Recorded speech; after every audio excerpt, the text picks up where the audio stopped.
Sauerkraut is an absolute superfood, and it's pretty easy to make, boasting only 2 ingredients. The first one is salt and the other is cabbage. This process isn't really too difficult and it's great for your gut. Alright, so first we're going to peel off the outer leaves until we get down to the smoother, less rigid leaves. And we're going to keep those outer leaves. So I'm going to carefully cut out the core from the center of the cabbage. And I want to keep the core pretty much intact because I'm going to use that as the weight that will keep my cabbage submerged in the brine. So this will be the anchor. And depending on how you like your sauerkraut will depend on how you slice it. If you want it more as a topping or something that you can just nibble on here and there, then cut it thin.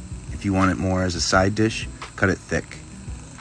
Now get yourself a large bowl to put all of your shredded cabbage into. Also, take note of the amount of cabbage you have by weight.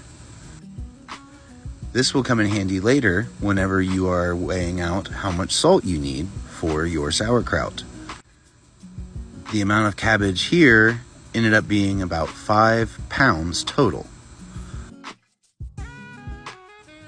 5 pounds is suggested to use about 2 tablespoons of salt.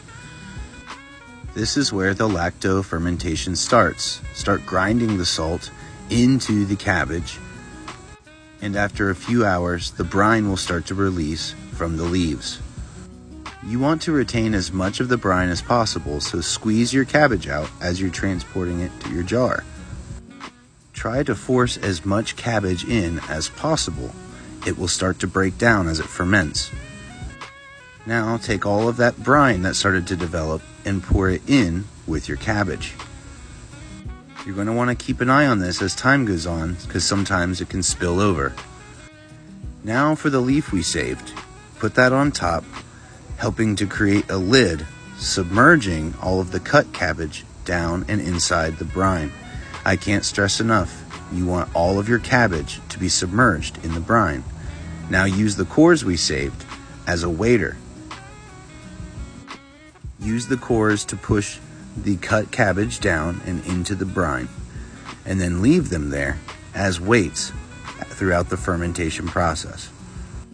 This process will take around 6 to 8 weeks.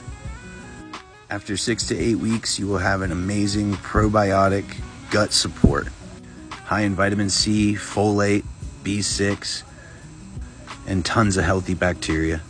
Hope you enjoyed the video. Stay wild.